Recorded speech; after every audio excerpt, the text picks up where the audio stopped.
to implement these decisions. And that is what is being done by the current government. Sir, in the last decade of the 20th century, the issue of political empowerment of women gained momentum throughout the world. In the 1990, the United Nations Economic and Social Council endorsed a target of 30% women in decision-making positions in the world by 1995. This target was far from being met in 1995. Only 10% of the world's parliamentarians were women. Back home, in the Rajya Sabha, we have 31 women MPs, whereas in the Lok Sabha, we have 82 women MPs. Among the state legislature, the average representation of women MLAs is about only 7%. Of the total 8,054 candidates in the 2019 general elections, only 726 were women. An interesting statistic presents itself here, sir. While almost 11% of the women contestants were successfully elected as MPs, only 6% of men could be successful. When it comes to trusting their future, voters trust women candidates more than they trust men. Not only do women make for winning candidates, but as candidates they spur greater economic growth. An academic paper by the United Nations University World Institute for Development Economics Research in 2015 studied the impact of women politicians on economic performance in the state legislative assemblies. The researchers examined data for 4,265 state assembly constituencies for the 1992 to 2012 period, using night luminosity as a measure of economic performance. The paper estimated women legislators raised luminosity growth in their constituencies by about 15 percentage points per annum more than that of male legislators. They were also found to be far more effective at completing road projects and hence creating infrastructure for growth. Sir, I got to hear some speeches from the honorable members of the Lok Sabha yesterday, where some mentioned why the government took so long to introduce the bill. Why wasn't it introduced earlier? Sir, it is important to understand. In 2014, the challenges before this government were many. Women had the right to vote, but no toilets, no gas connections, no access to equal opportunities, and very little representation.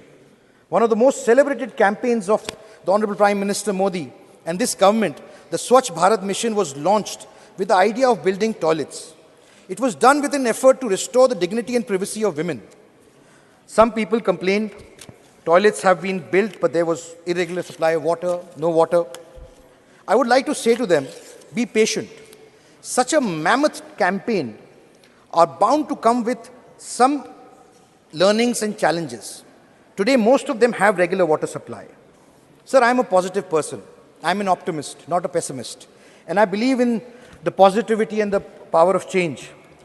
Soon after people complained, women in rural India were still cooking food with cow dung cakes or wood, leading to health hazards. Today, almost all homes have gas connections. It is important to understand the change has not happened overnight. It requires assistance of society and change in the mindset. Sir, in the words of Victor Hugo, no one can stop an idea whose time has come. Sir, the idea of women's reservation has come, and no one can stop it. As the Honorable Prime Minister said, the country can't wait anymore. So research has shown that when women are empowered, the entire nation is empowered. And women legislators are more. Sir, I will seek your indulgence to just complete my maiden speech, sir. Sir, I thought I would mention some of the top women leaders, scientists, engineers, businesswomen, social workers at the end of my speech.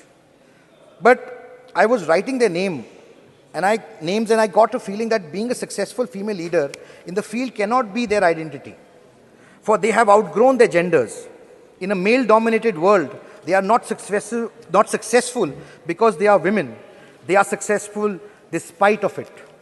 It is our narrow lens that we see them in gendered roles. It is our shortcoming that we see their gender first before we see their capabilities and their talent. It is the men who need to change their view and start treating them as equal colleagues. Sir, I would like to express my heartfelt gratitude to the Honorable Prime Minister, who has been able to reorganize, bring on track this bill which had been derailed for the longest time.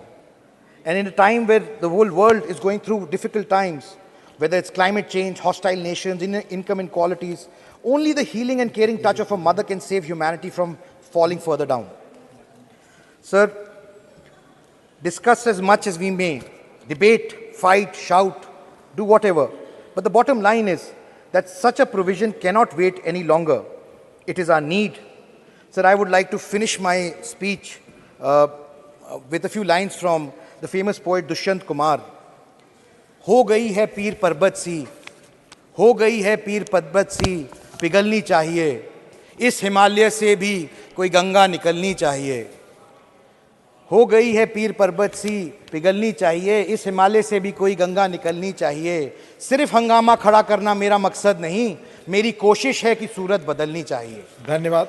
Sir, I only want to say that let us come together and change the picture of the Indian polity.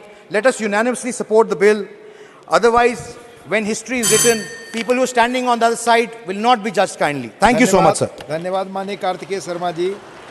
माननीय श्रीमती कांता करदम जी.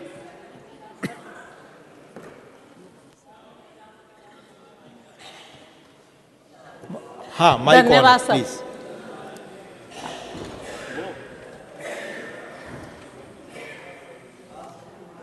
जी जी.